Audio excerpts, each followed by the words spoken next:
बोलिए क्या हुआ?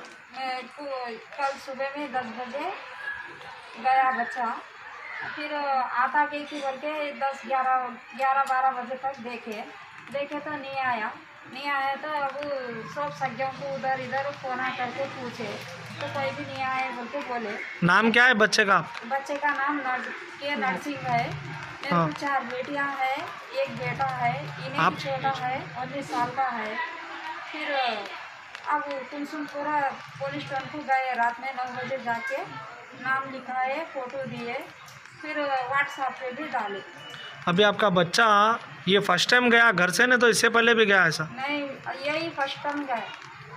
इससे पहले किधर भी नहीं जाता था, कुछ भी नहीं, 1 घंटा आधा घंटा जाता था, फिर घर को आता था। वैसे ही आता शायद बोलते ऐसी समझ के मैं 1 घंटा छोड़ दी। अब नहीं आया बोल के मैं ढूंढने को लगी, उधर इधर सब जाके देखे, अब नहीं दिख रहा। फिर सज्जों को उधर इधर गया कि बोल के फ़ोन करके भी पूछे तो नहीं आया बोल के बोले तो कमसुपर को जाके अब नाम लिखा के बच्चे की फ़ोटो दे के आए। अब किधर भी है बच्चा, ये नंबर पे फिर कोई कुमसुमपुरा नंबर पे हमारे को बच्चे को मिला।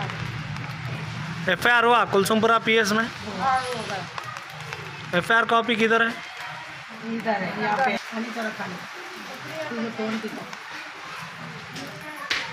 ये नंबर दे दे, कहाँ भी है तो ये नंबर पे कॉल करो और क्या है तो हमारे को बता दो। नंबर बोलो अम्मा। 7794